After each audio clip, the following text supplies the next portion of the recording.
Hello welcome ටු මයි YouTube channel. ඉතින් අද බ්ලොග් එකකින් අපි කතා කරන්නේ යුනිවර්සස් එකට අනුව අපිට ඕන දේ ලැබෙන්නේ කොහොමද කියලා.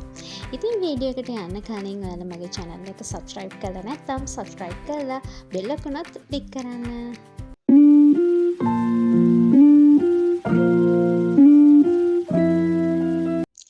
ඉතින් ඔයාලා හිතන දේවල් ඇත්තටම ඔයාගේ ජීවිතයට ඇදගෙන එනවා කියලා ඔයාලා හිතලා තියෙනවද? ඔව් ඒක ඇත්ත. අපි හිතන ඒවා අනිවාර්යෙන් අපේ ජීවිතයට ලං වෙනවා. අපේ සිතුවිලි වල බලයක් දෙනවා. අපි හිතන දේවල් නිකම්ම නෙවෙයි. අපි එනර්ජි එකක් දෙනවා. ඔයා නිකමට හිතන්න මට බෑ කියලා. එහෙම හිතුවොත් ඔයාගේ ලයිෆ් එකම බෑ තමයි. ඒ නිසා positive vibration එක mainlyම හදාගන්න. දෙවැනි එක තමයි visualization. මනසින් දැකීම. ඔයාට ඕන දේ already ලැබිලා තියෙන විදිහට image කරන්න. මම උදාහරණයක් ඔයාලට කියලා දෙන්නම්.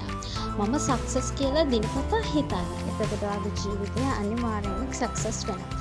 ඔයාට මොකක් හරි අවශ්‍ය නම්, ඔයාට වාහනයක් අවශ්‍ය නම් අනිවාර්යෙන්ම වාහනයක් ඔයාලා තියෙනවා. ආයි වාහනේ පදිනවා. ඒක visualization කරන්න. එතකොට ඔයාගේ ජීවිතේ ඉක්මනින්ම ආකර්ෂණය වෙනවා. විශේෂම දේ තමයි ක්‍රියාවක් නොකර හිතලා විතරක් වැඩක් නැහැ. ඔයාට වාහනයක් ඕන කියලා හිතිය කියලා ඔයාට ඒක හම්බ වෙන්නේ නැහැ. ඒකට අනිවාර්යෙන් මහන්සි වෙලා වැඩ කරන්න ඕන. යුනිවර්සස් එකට විශ් කරන එක හොඳයි. ඒකට ඔයා අනිවාර්යෙන්ම උත්සාහ කරන්න ඕන. යුනිවර්සස් එකකින් ලැබෙන සයින්.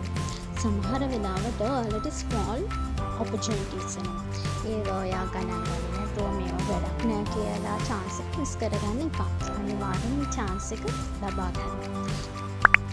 අන්තිම එක තමයි කෘතඥතාවය. gratitude. ඔයාට තියෙන දේවල් වලට හැම දෙයකම ස්තුතිවන්ත වෙන්න. එතකොට තවත් ගොඩාක් හොඳ දේවල් ඔයාට ලැබෙනවා. ඉතින් ඔයාලා මේක try කරන්න හිතනවද? try කරන්න හිතනවා නම් comment එකක් දාගෙන යන්න.